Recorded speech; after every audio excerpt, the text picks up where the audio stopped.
Hey everybody, good weekend. So tonight we're going to talk about, we've been talking about the 5 stages of gold prospecting for doing a gold prospecting site process. Right now we're on stage 4.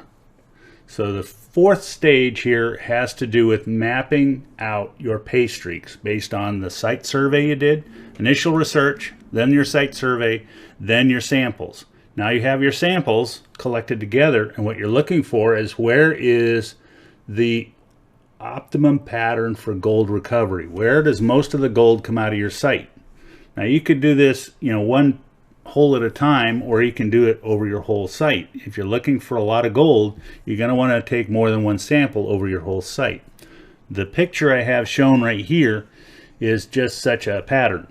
And so what we're doing is we're following where the optimum pattern for gold showed initially, and that was this dotted line going down through here, kind of following an S-curve pattern and jumping across the creek from side to side, inside of the curve. But it isn't always on the inside of the curve, especially in areas like this where it's middle curve, where it's what we call an inflection point. It changes curvature and goes to the other side. This is what a meandering stream will do. And so that's one thing you're looking for. That is that optimal pattern. Now we've sampled that after we did our survey, and we found that in the samples, and that's these red marks. So let me mark that up. So there's a series of red marks that I've collected.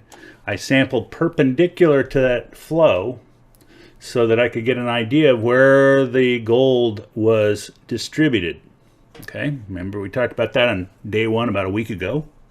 And so we collected this pattern of where we see a lot of gold and where we don't. We notice a few oddball ones here. These are outliers that we tried, just for sampling's sake. We took those samples because you never know when it might be on the outside of a curve because of an ancient riverbed. So take samples outside of the norm, but typically you're going to try to follow it. If you start finding gold, you want to build a perpendicular picture of how much gold is found, how deep, and where you're going to dig it. That gives you a better idea of how much gold you got, and that's what the pay streak map lays out for you. So once you have that, now you can begin the process of designing your actual mining process, where you'll go in and say, okay, I want to recover gold in this section and this section to start with. The rest of those pieces, they can wait. Because I didn't find significant gold in them, I'm not interested. And that's kind of the principle. And we'll get into that next time in Miner Move On. But that's what we're doing here in this 4th stage. There's more details in the systematic prospecting, but you get the idea. So, so that's kind of it for tonight. I wanted to get a bigger chance to spend some time answering your questions about this system. And we had some good questions come in last night at the end, so I want to try to entertain that early tonight. So go ahead and let me know what you have in the way of questions. I'm going to dial in right now and make sure I've got that up and running and everything's good in terms of sound. You know how that is. Murphy. So we've got about 20 of you, 18. Okay, so Richard, Abati, and 2 others. What do we got here? We got 6 comments. Charles is on. All right. Hi, Charles. Good to see you. And Ramey Zachary is here from Colorado. And James Paul. Jim's here. Good to see you, Jim. And Brad Stephen is there from Texas. Peter Curry from Queensland, Australia. And we've got Michael Andreessen back. Hello, Michael. So we've got, and CJ's here checking in from Kansas. So I want to know from you guys, I've got your question and answer pad going on right here. So give me an idea of what you have questions about with regard to these 5 stages of gold prospecting. I just, we haven't really had a chance to give much feedback, and I think now and tomorrow will probably be good times. Again, let me give you that link. We have sourdoughminer.com, systematic.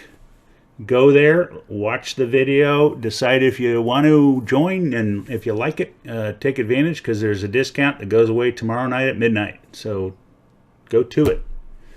And Michael is here from Utah. So Charles says the sound's good. Great. So And so you better take advantage of this while you can. There's 10 DVDs in the set, and there's a collection of gold prospecting reports that are related to each of the 5 stages, including an overview of the 5-stage process itself. These are all immediate access, direct download, and so we are open for business to do that. You just go to that link, like I said, check out the systematic, sourdoughnminer.com. Systematic is the link, and check it out.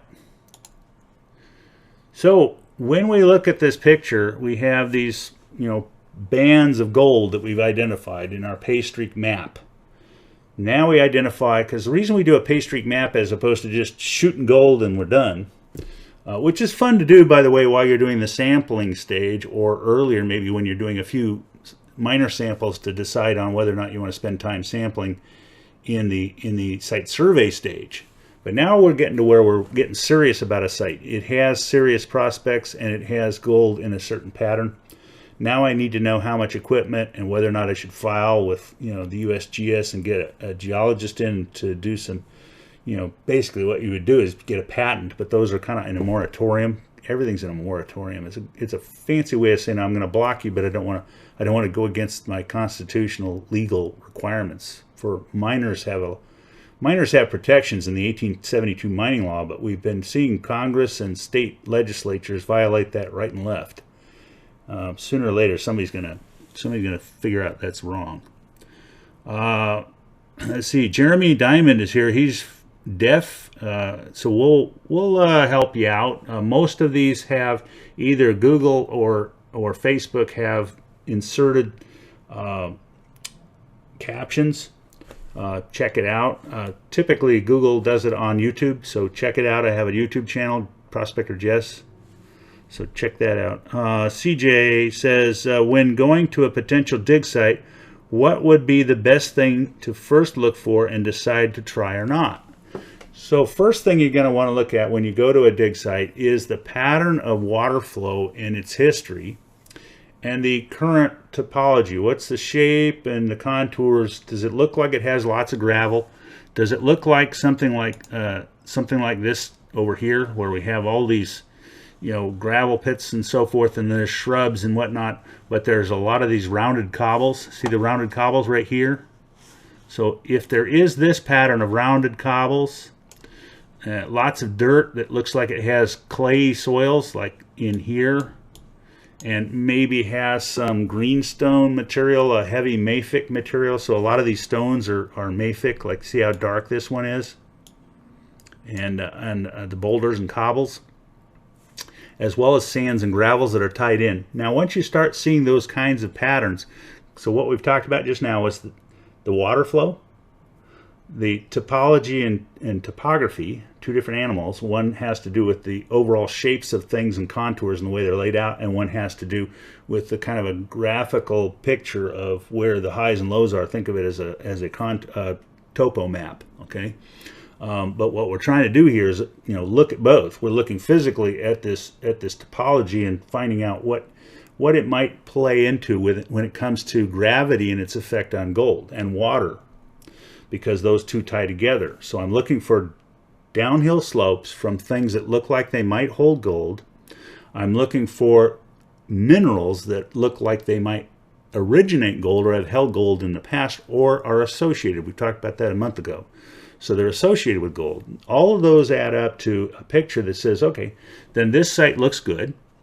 I'm picking to sample right here because it has a promising aspect in that over here, behind you here, in this area over here, we found a fair amount of gold in a stream bed that flows through there. And so this is actually the inside edge of a bend, even though you can't see it. The stream flows, kind of think of it this way. It flows around Josh here and goes out by Jess. But it's flowing downstream around the corner. So we're on the inside edge of a bend. The helical flow at high water, so high water line was up here over Joshua's head, and it was churning this material in this kind of fashion toward you. That tells me that this bed here should have some serious gold if we can get down to bedrock. We did not make it. So where would I go next? Well, I might try another spot just a little bit further toward the stream. And the reason is, as I think Charles asked last night, how do I know how deep this, how do I know where bedrock is? And the answer is, well, we thought it was going to be at half the depth. So it should have been about 3 feet. It was over 6 at the bottom. We didn't hit it. So try again, back off a little bit, but don't stop thinking about where the gold is likely to be. Go back over here and sample over here. Why? Because it's got to be somewhere between the stream bed, which is, you can literally see it right in this little hole here. Let me clean the whiteboard. So over in this area here, there's a stream bed, okay? It's flowing around the corner back in here, summertime, okay? And so what we do is we go pick a point, say halfway between these two, like right about where Josh was standing, and start boring a hole down there. And the reason is there's got to be bedrock between where we didn't find it and where it shows up, because it does show up right here. So we want to find that bedrock, but we want to find where it is kind of as it flowed a long time ago when it was churning up all of these rounded cobbles indicate the river flowed there heavy enough to move those cobbles and gold below them. So we're looking for that pattern. That's the kind of thing we're looking at. Okay, so now so that's the best thing I look for is, one, am I seeing something that looks like darkened sands, gravels? Redder the better if I see clays and things like that, or blue-green. That can be an indicator of very good clay because it's a breakdown of greenstones, which are mafic. Any of those patterns tell me, okay, this looks really promising. Okay, so that's the kind of thing. Now, Michael says, what is going to be the regular price is $4.97, I think. It should say it on the page. Just look. You can find out on Monday morning, but don't do that. So usually never sample very much, but I think it will start. Let's see. Let's see.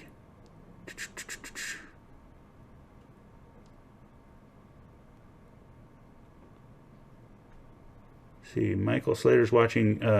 Bob Sheasley says, usually never sample very much, but I think we'll start. And that's the thing. A lot of people don't sample. They just sort of, shoot where they're going. And all it takes to sample, it's almost the same as what you do today. The only real fundamental difference is you're planning. You're saying, where am I going to take these gold, these pans full of gold from? And am I building some kind of a chart or a map to show that when I went to sample hole A, I got this amount of colors. When I went to sample hole B, I got this amount of colors. And when I went to sample hole C, I found 4 ounces. Hey, wait a minute. I go to C all the time. A and B are interesting. Is there a pattern between A and B that might tell me there's something to sample in between B and C, for example? That there's increasing, and maybe I didn't hit the peak even though I got 4 ounces. So that's the thing you're trying to do here is not look for 4 ounces, but you're looking for increasing amounts. And typically it's in colors to start with. You're not gonna find ounces when you first go after gold, and in many cases you're just not gonna find ounces, period. But you are gonna find a difference in the number of colors. So when you get your pan out and you start looking at the bottom and you start counting, are they fine gold characteristic? If they're coarser gold, are they angular or rounded? Okay, all these characters come into play when it comes to understanding what you're looking at. And what you're trying to do is identify the patterns. The patterns tell the story. Instead of thinking of gold prospecting simply as a process of going in and digging and finding gold, start thinking of it instead as a mystery, a murder mystery. I'm trying to solve a big puzzle that has a serious consequence if I can solve it. Murder's not a good thing. I'm trying to solve an investment problem. I'm going to put in some effort, and am I going to get good amounts of outcome or not? And all we're doing with the process is leveraging that effort in a more proven and a more valuable way, so that I stack the odds just ever so much more in my favor as I'm doing that effort. Yes, you can just take the random gold is where you find it approach, or you can say, well, gold is where you find it, but if I even randomly search and plot it, I'm that much further ahead because now I have a plot of what I've done didn't have gold and what did.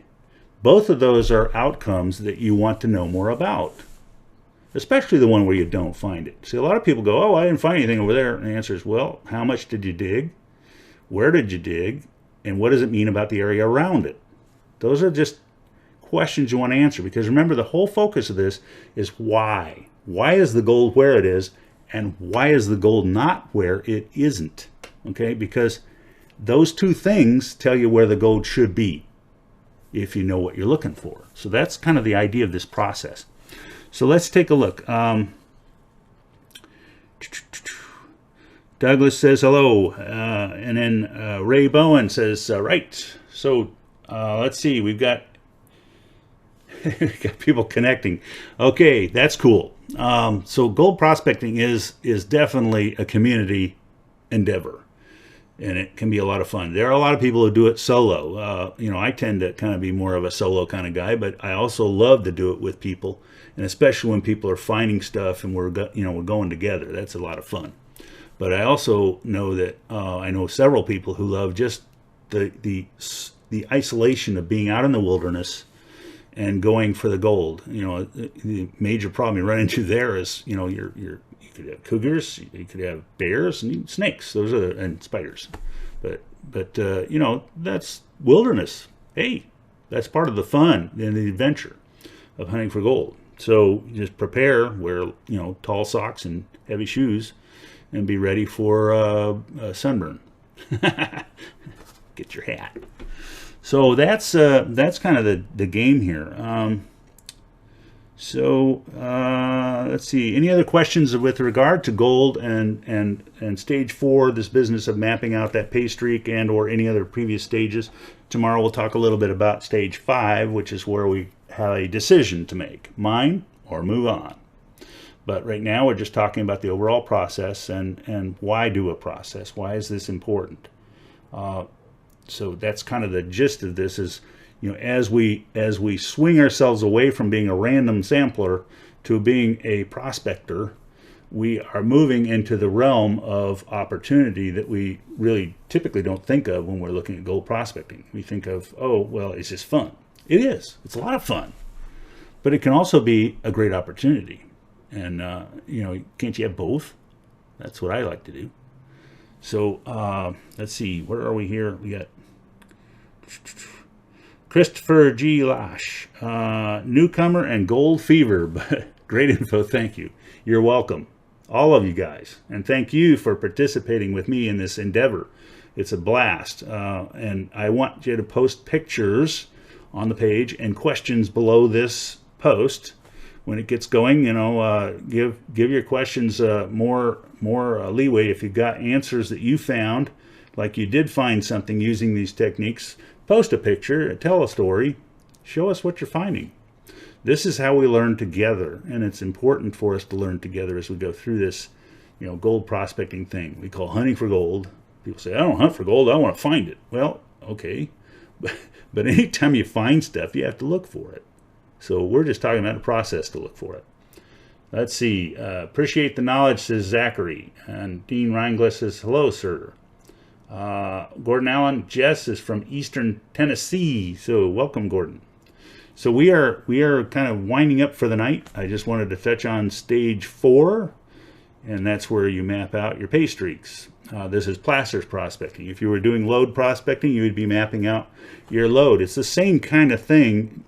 It's fundamentally different in the process of where you and what you do to sample. Okay, so in lode you're going to be coring, or you're going to be pulling out basically pulling out pieces of rocks and minerals that may contain gold, and you're looking at those to find a chispa or two, you know, something that has a streak of gold running through it, or a bunch of crystals sticking out of it. That'd be great. But the idea is that you're looking for the kind of material that yields gold, and then you want to know, in both cases, how much gold per ton of material moved, am I going to be able to yield from this find?